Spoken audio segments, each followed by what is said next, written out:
मोर के पंख लंबे और मोरनी के पंख छोटे क्यों होते हैं? जय श्री कृष्ण दोस्तों, स्वागत है आप सभी का हमारे YouTube चैनल में। दोस्तों, आपसे निवेदन है कि आपने यदि हमारा चैनल अभी तक सब्सक्राइब नहीं किया है तो प्लीज़ हमारे चैनल को सब्सक्राइब अवश्य करें और घंटी वाले बटन को भी दबाएं, जिससे हमारी हर वीडियो की सूचना आप तक पहुंचती रहे।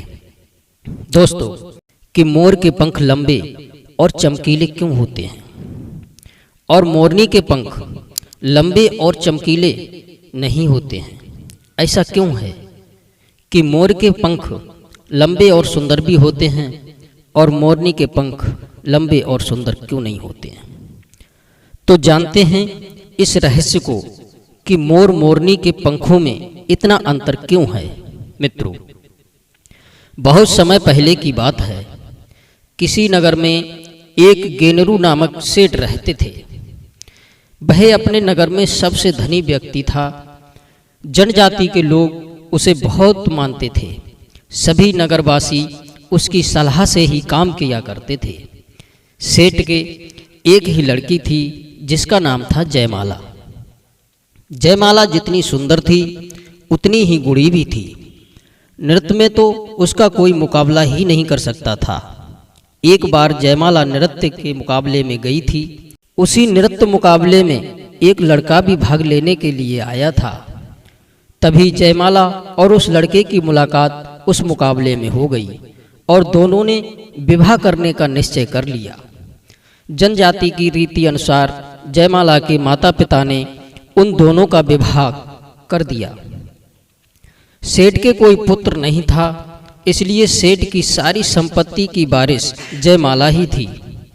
विवाह के बाद जयमाला का पति भी अपनी ससुराल में अपनी पत्नी के परिवार के साथ रहने लगा।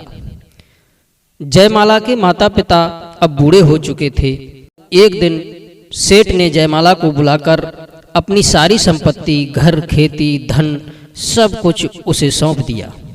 जयमाला की माँ ने भी बक्से से एक सुंदर वस्त्र निकालकर जयमाला को दिए। अंत में कुछ मंत्र सा पढ़कर एक रेशम और जरी के तारों से बुनी तथा नीले और हरे जवाहरातों से जड़ी ओढ़नी निकाली और माँ ने जयमाला से कहा, बेटी, यह कोई साधारण ओढ़नी नहीं है, यह एक जादू की ओढ़नी है जो देवी ने मेरी नानी को दी थी। तब से यह हमारे परिवार में है। इस ओढ़नी की एक खासियत है, कभी भी मंत्र उच्चारण किए बिना इसे हाथ भी मत लगाना, नहीं तो अनर्थ हो जाएगा। माँ ने जयमाला को मंत्र सिखाया और कहा, इसे संभाल कर रखना। मंत्र सीखकर जयमाला ने ओढ़नी ओढ़ी तो जयमाला पहले से भी सुंदर लगने लगी। कुछ दिनों के बाद जयमाला के माता पिता की मृत्यु हो गई। दोस्तों, अब तो जयमाला का मन उदास रहने लगा। उसका पति उसे खुश रखने के लिए हर समय उसके साथ रहता। दोनों मिलकर हर कार्य करते। उसका पति गांव के मेलों, उत्सवों में जयमाला को लेकर जाता और उसका मन बहलाता। जयमाला और उसके पति ने खेती-बाड़ी अच्छी तरह से संभाली। जयमाला माँ की दी हुई ओढ़नी बहुत संभाल कर रखती थी। मंत्र पढ़कर केवल उत्सवों पर ही उसे ओढ़ती थी और धूप दिखाकर फिर बक्से में रख देती थी। एक बार सावन के महीने में कई दिनों तक मूसलाधार बारिश होती रही। कई दिनों के बाद धूप निकली थी तो जयमाला ने अपने सारे कपड़े बक्से से निकालकर धूप में सुखाने के लिए डाल दिए और अपनी बहुमूल्य जादू की ओढ़नी भी धूप में डाली। उसके बाद जयमाला ने सोचा कि तब तक बाजार से कुछ सामान खरीद कर ले आऊं, और जाने से पहले जयमाला ने अपने पति को बताया कि अगर बारिश आ भी जाए तो ओढ़नी को हाथ मत लगाना, चाहे कितनी भी गीली क्यों ना हो जाए। पर यह बताना भूल गई कि वह जादू की ओढ़नी है और ना ही अपने पति को मंत्र सिखाया था और खुद बाजार को चली गई। उसने सोचा कि कड़ी धूप है, थोड़ी ही देर में कुछ सामान लेकर के कुछ ही देर में लौट आऊंगी और अपने सारे कपड़े तथा ओढ़नी को उठा लेगी।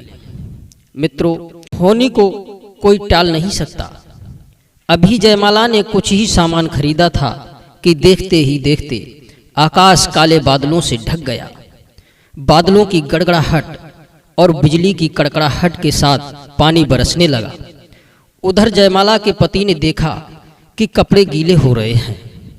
उसने जयमाला को आवाजें दी और सोचने लगा कि जयमाला तो बाजार गई हुई है, जब तक वो लौटकर आएगी तब तक सारे कपड़े गीले हो जाएंगे, इसलिए मैं ही इन कपड़ों को उतार कर रख देता हूँ। इधर जयमाला जल्दी जल्दी वापस आ रही थी, परंतु इससे पहले वह पहुंचती जयमाला के पति ने सोचा कि इतनी सुंदर ओढ़नी जो जयमाला को बहुत प्यारी है भीग रही है, खराब हो जाएगी। उसने उसे उठाने के लिए जैसे ही हाथ लगाया, ओढ़नी उसके बदन से चिपक गई।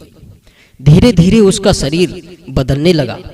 उसका शरीर पक्षी के शरीर में बदलने लगा और अपनी पत्नी को आवाज लगाने लगा। उसके रंग बिरंगे पंख निकलने लगे थे। तब तक जयमाला वहां पहुंच गई। जयमाला ने पति के शरीर को पक्षी के शरीर में बदलते देखा तो अपने दुख में वह मंत्र बोलना भूल गई। उसने पति के शरीर से लिपटी ओढ़नी खींचनी चाहिए। ओढ़नी को हाथ लगाते ही उसका भी शरीर बदलने लगा, पर उसके पक्षी शरीर में पंख कम निकले, क्योंकि ओढ़नी का सारा रेशम तथा नीले हरे जवाहरात पक्षी का शरीर बने पति के पंखों में बदल गए थे। जयमाला के हिस्से में कम या ना के बराबर पंख आए जो आए, वे पति के पंखों जैसे सुंदर और चमकीले नहीं थे। हरे नीले चमकीले पंखों वाला उसका पति बना मोर और जयमाला कम पंखों वाली बनी मोरनी। आज भी जब कभी आकाश में काले बादल छाते हैं तो मोर नाचते हुए अपनी पत्नी मोरनी को आने के लिए आवाज देता है, क्योंकि जब जयमाला के पति का शरीर पक्षी बन रहा था तो वह अपनी पत्नी को आवाज दे रहा था। इसलिए जब मोर बादल आते देखता है उससे पहले ही अपनी मोरनी को आवाज देने लगता है। दोस्तों, यदि हमारी कहानी पसंद आई हो तो कहानी को लाइक और हमारे चैनल को सब्सक्राइब अवश्य करें। आप सभी दर्शकों का बहुत बहुत धन्यवाद। अब मिलते हैं किसी नई ज्ञान चर्चा के साथ। धन्यवाद।